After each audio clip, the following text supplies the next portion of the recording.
arguably the shortest speech in the history of the Westminster parliamentary system, I would argue, but we'll have to do some research on that. I thank you, Mr. Speaker, for adding that extra second on to allow me 20 minutes to speak about this important issue. And Mr. Speaker, if you were writing a Hollywood script, you could not write a better script than this. It has everything. And I'm going to touch on that in a few minutes, Mr. Speaker. Intrigue, fraud, crime, criminal investigation, all of it would make for a blockbuster Hollywood movie. And yet here we are in the House of Parliament playing this one out because of a minister that was using his position to further himself, further his business with business partners that are suspect at best. So, Mr. Speaker, I think what I'd like to do for the next couple of minutes is just to revisit what we got here.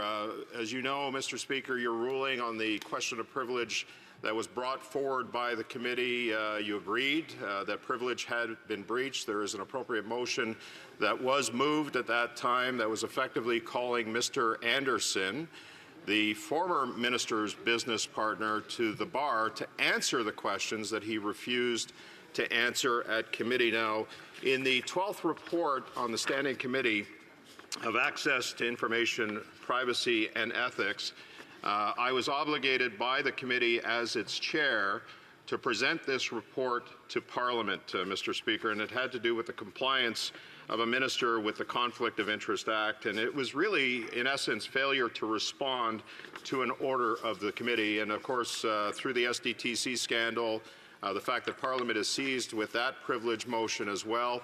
Mr. Speaker, you understand that the supremacy of Parliament is paramount when we at committee or members ask for documents to be received, that the expectation is that those documents will be received because, again, the supremacy of Parliament is paramount. We have the right to compel the documents when we feel that they're not being provided to us. So on Tuesday, again, to revisit this, Mr. Speaker, on Tuesday, May 7th, this is the letter that I wrote, the report that I wrote to Parliament. The committee agreed, pursuant to Standing Order 1083H, to undertake a study of the compliance of a minister with the Conflict of Interest Act. In the course of this study, on Thursday, June 6, 2024, the committee adopted the following motion: that in light of media reports and the minister's testimony at this committee and the Ethics Commissioner's confirmation that he is considering opening another investigation into the minister's actions, the committee call on the following witnesses to appear before the committee and testify for 1 hour. And that included Stephen Anderson,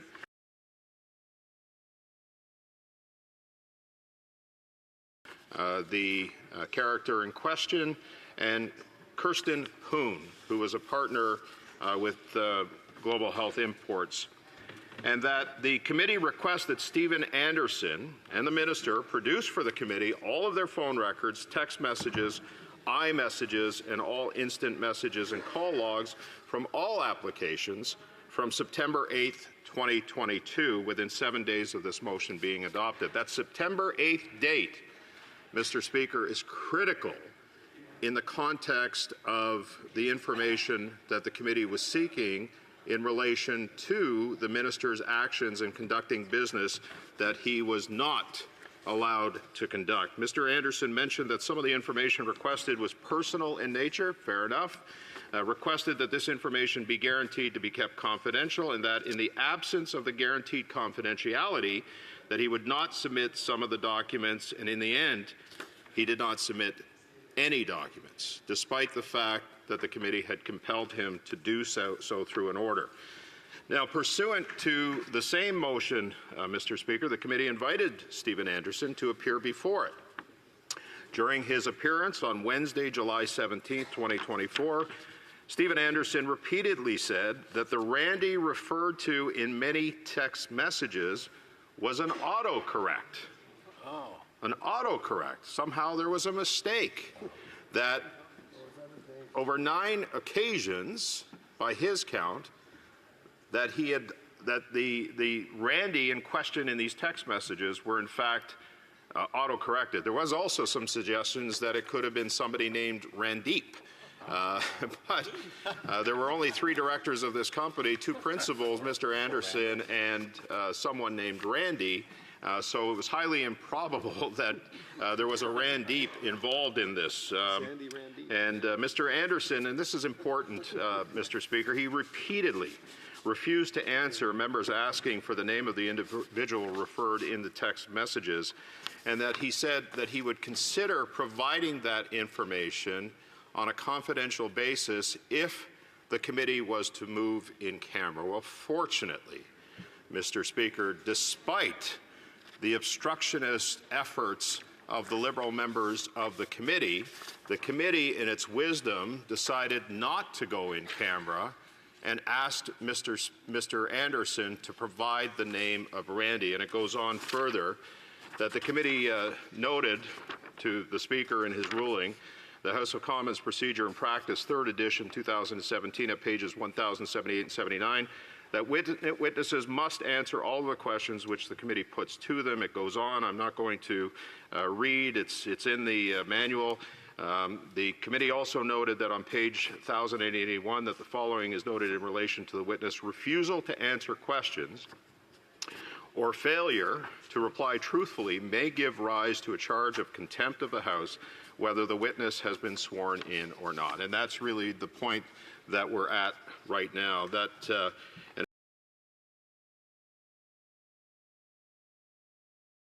As a result, and in response to Mr. Anderson's refusal to provide the name of the individual referred to during the meeting and other documentation requested, the committee adopted the following motion: that the committee order Stephen Anderson to produce all of the previously requested documents in addition to the name referenced in today's testimony, and if those documents were not received by Friday, July 19th at 12 p.m., the chair prepare a report, which I'm reading from, to the House outlining the questions that Stephen Anderson refused to answer in writing and during testimony. Mr. Anderson, provided documentation to the committee. However, much of the information requested by the motion was not included, and more specifically, the name of the individual he was referring to during his testimony was also not provided to the committee. So pursuant to the order adopted by the committee did not receive any of the documents requested from the witness, and most significantly, the name referenced during the committee meeting of Wednesday, July 17, 2024, continued to be withheld. The committee, as I reported, feels that it was their duty to place these matters before the House at this time so that the House may take measures that it deems appropriate. Well, those measures, Mr. Speaker, as you have indicated, are to have Mr. Anderson, in a humiliating fashion, come before the bar of the House to answer those questions that were posed by the committee members. And once we dispose of this motion and we vote on it, despite many, as I said, obstructionist attempts by Liberal members of the committee to not get to this point, we are at this point where Mr. Anderson will be called before the bar to ask the questions that have been demanded of him. More specifically, who is the other Randy? Who is the other Randy? And that's what we need to get to the bottom of, Mr. Speaker. Now, as I said earlier, you could not write a Hollywood script better than this. It has it all, Madam Speaker. Has it all. The meeting, the chance meeting of the former minister and Mr. Anderson on an airplane flight coming out of Montreal and striking up a conversation about how it would be great if they got into business together. And I bet that the minister sure regrets that decision at this point, given the character that he was aligning himself with. The company was set up after that chance meeting, and those connections are critical because the minister at that time was not in government. He had been so previously, but he had gained a tremendous amount of connections within government that could elevate and escalate this business into dealings that it would not otherwise have. And certainly over the course of the last 9 years, the extent of insiders, the connected cronies that have benefited as a result of their connections to this Liberal Party are well documented, not the least of which is the SDTC scandal, Frank Baylis. The list is as long as the day of those insiders connected to the Liberal parties who have benefited as a result of that connection. The opportunity, well, there was an opportunity. The opportunity was for pandemic profiteering, Madam Speaker. We had gone to the height of a pandemic.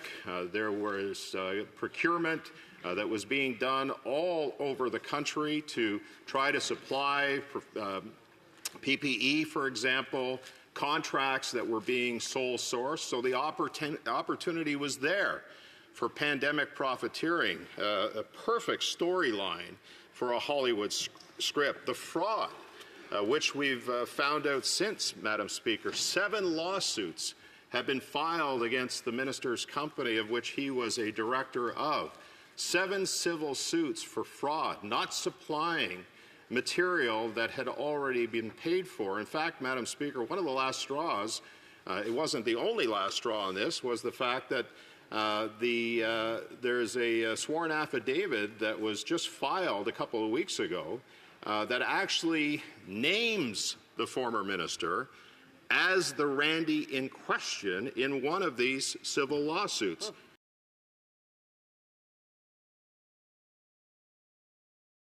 And so that sworn affidavit is certainly an indictment on who was involved with it. Then there was the fire.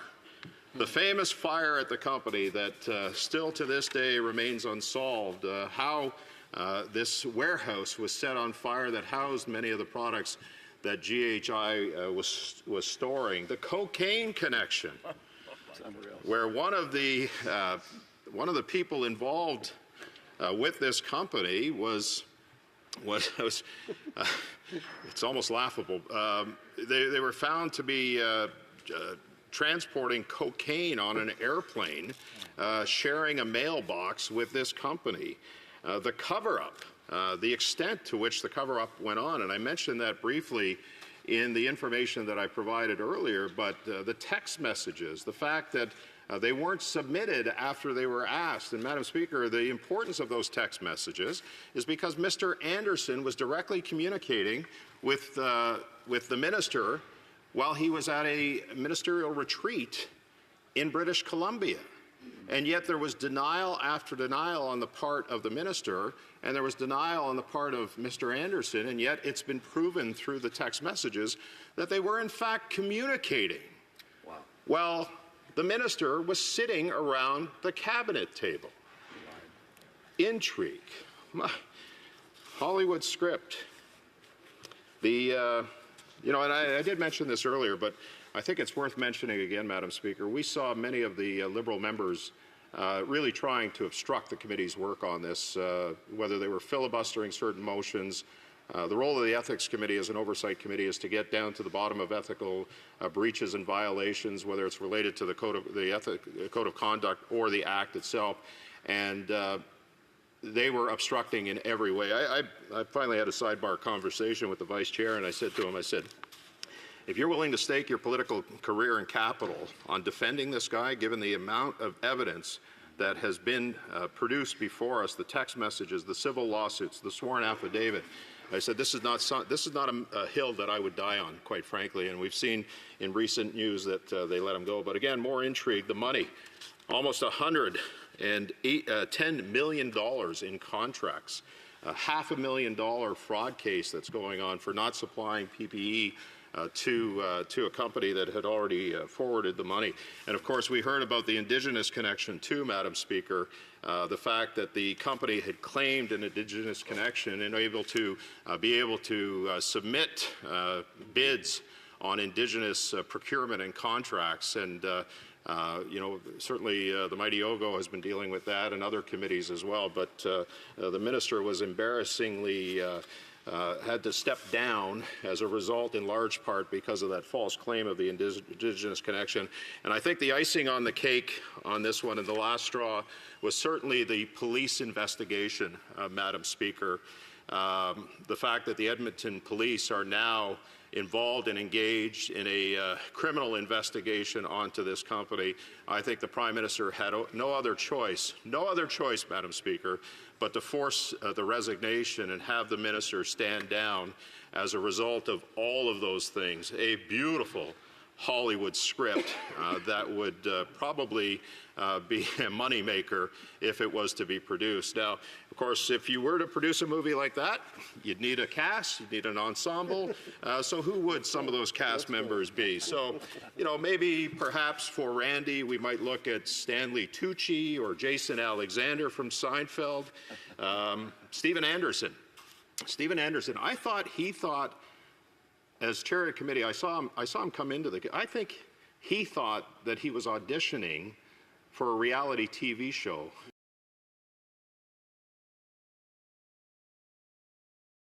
When he came into committee, honestly, he lacked the credibility and the indifference he showed to our committee in requesting this information was quite something. So who would play him? Brad Pitt, maybe. Charlie Sheen might play him.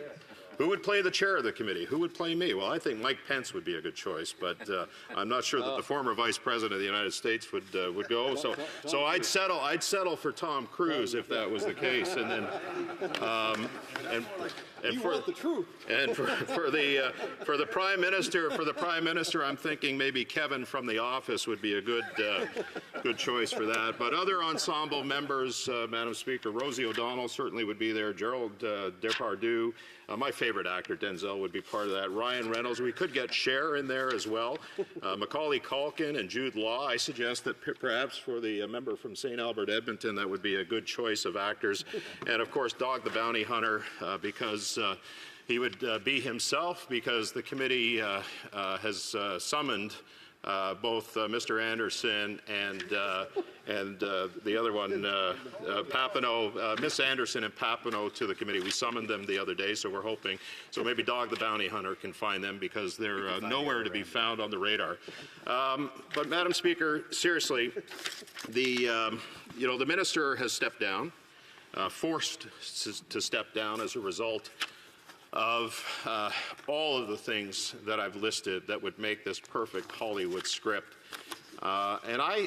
He said he wants to clear his name. He's going to take time to clear his name, and he has not. I haven't seen him since. I suspect that he's probably out there. And I really would like to give the minister an opportunity to clear his name. We have Mr. Anderson. Once this motion does get approved, Mr. Anderson will be appearing before the bar. The motion indicates how many members on each side are going to be able to ask Mr. Anderson questions. And if the former minister and the member from Edmonton Centre truly wants to clear his name, I can't think of a better way to do that than in this place, facing his accuser. I think that would be a perfect opportunity. Get out of the fetal position, lick your wounds, come in here and face your accuser, Madam Speaker. And so I want to give the member from Edmonton Centre that opportunity. And so that's why I propose and I move, seconded by the member for St. Albert, Edmonton. Actually, I'm going to change that to the member from Cypress Hills, Grassland, because I don't see the member in his. He's here. Are you in? Okay. Yes. So I'm going to move, seconded by the member for St. Albert, Edmonton. Yeah. Either Macaulay Culkin or Jude Law. That the amendment be amended in subparagraph F1 by adding the following: followed by an additional 10 minutes, which shall be allocated to the member for Edmonton Centre. That'll give him an opportunity to face his accuser in this place at the bar in an attempt to clear his name, and I think that will make for an interesting ending to this movie. Thank you, Madam Speaker.